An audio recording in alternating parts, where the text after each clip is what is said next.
Greetings, Earthlings. Today I'm back with another review of a USB dynamic microphone. So today we're looking at this guy, the Razer Seiren Elite, which is the new USB dynamic microphone from, you guessed it, Razer. If you do want to pick this guy up, it will set you back around $200 on Amazon. Like always, I'll throw some links down below. Now for this review, the microphone has no gain settings available on my computer, but the gain on the microphone is set at 100%, and I won't do any post-processing like EQ, compression, or noise removal, but I will likely boost it in post, so check the doobly-doo to see what I did. And now let's go ahead and talk about what comes in the box. You will obviously get the actual microphone. You'll get the pre-installed desktop microphone stand. You'll get this foam windscreen. You get a 3-meter braided cable, and you also get some documentation. As far as the build quality, it does feel pretty good. It seems to have an all-metal body as well as a metal grill, and the desktop stand is also metal and has a really nice amount of weight. And then on the bottom of the stand, you will find this foam to keep it from sliding around on your desk. And one issue with the build that I found is that the dials on the side of the microphone are a little bit loose, and they also lack any sort of markings to let you know where you are in terms of gain or headphone volume. Speaking of dials on the side of the microphone, the first dial you will find will control your headphone volume. The second dial will control the microphone's gain. And then directly beneath that, you will find a microphone mute button, which unfortunately does not mute the microphone's zero latency monitoring. It only mutes what's being recorded onto the computer. And then on the bottom of the microphone, you'll find a USB port. You'll find a high pass filter to roll off the low end. And you will also find a 3.5mm headphone jack, which does offer latency-free monitoring. Then when we get to the specs, this thing has a cardioid polar pattern, a frequency response of 20 Hz to 20 kHz, a max SPL of 120 decibels. It also has a digital/analog limiter. It has a sampling rate of up to 48 kHz and a bit depth of 16-bit. And in case you are interested, here are the headphone amp specifications on the screen. Now I'm spinning around the microphone to see what the off-axis coloration is and what the off-axis rejection is. And then as we get around to the rear, what the rear rejection and rear coloration is, we'll go ahead and keep rotating back around to 90 degrees. And then we'll rotate around so we are back on the prime or 0 degrees. Since this is a gaming microphone, now I'm banging on a keyboard with Cherry MX Blues to see how much of my voice versus how much of the keyboard it picks up.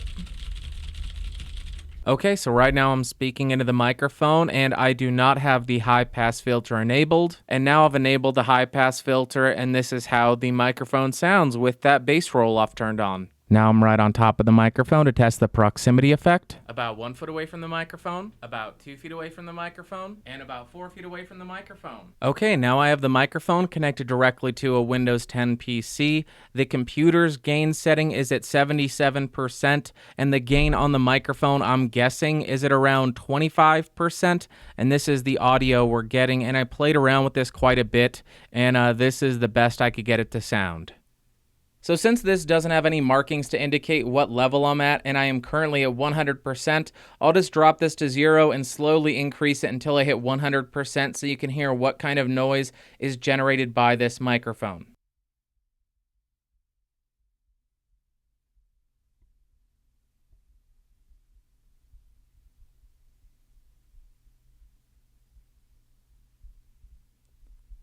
And now we're at 100%.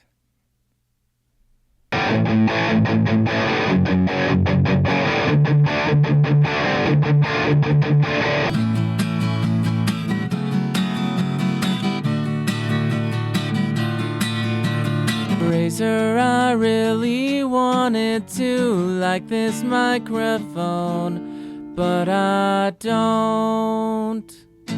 So for the outro, I connected the microphone to the provided stand, and I will set it directly on the desk. And when I saw this microphone, I got so excited that I went right out and bought it because I am a huge fan of dynamic microphones, especially the SM7B, and this microphone is clearly modeled after the SM7B, but unfortunately, I was pretty disappointed by it. So first up, in terms of pros, this thing is plug and play, which is always nice. It did a great job at background noise rejection. It offers zero latency monitoring, and it has a limiter to help curb some of that clipping you get when you get overly excited and scream into into your microphone. But then in terms of cons, this microphone is really expensive considering what you're getting. You're unable to turn off or adjust the limiter. You're also unable to turn off or adjust the mix of the zero latency monitoring. The noise floor on this thing was excessively high. Also, I know this microphone wasn't designed to be used for music, but I was still let down with how it sounded on everything that I threw at it. It just sounded bad all around. This microphone has little to no shock absorption, and at least on my unit,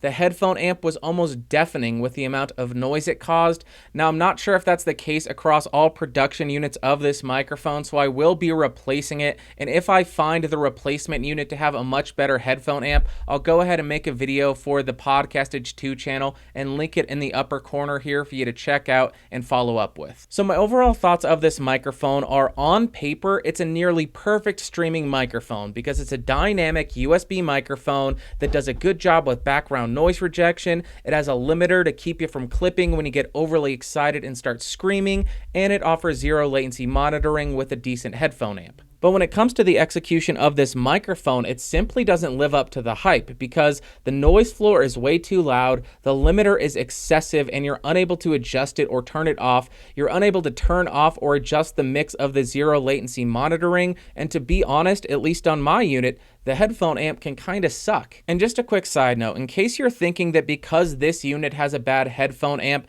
that what I'm recording and what you're ultimately hearing is a bad representation of what this microphone actually sounds like, I went ahead and watched Random Frank P's review of this exact microphone, and the tone of the microphone as well as the noise floor of the microphone were nearly identical. So I can at least say that if the headphone amp in this unit is in fact broken, it is having zero impact on what's being recorded.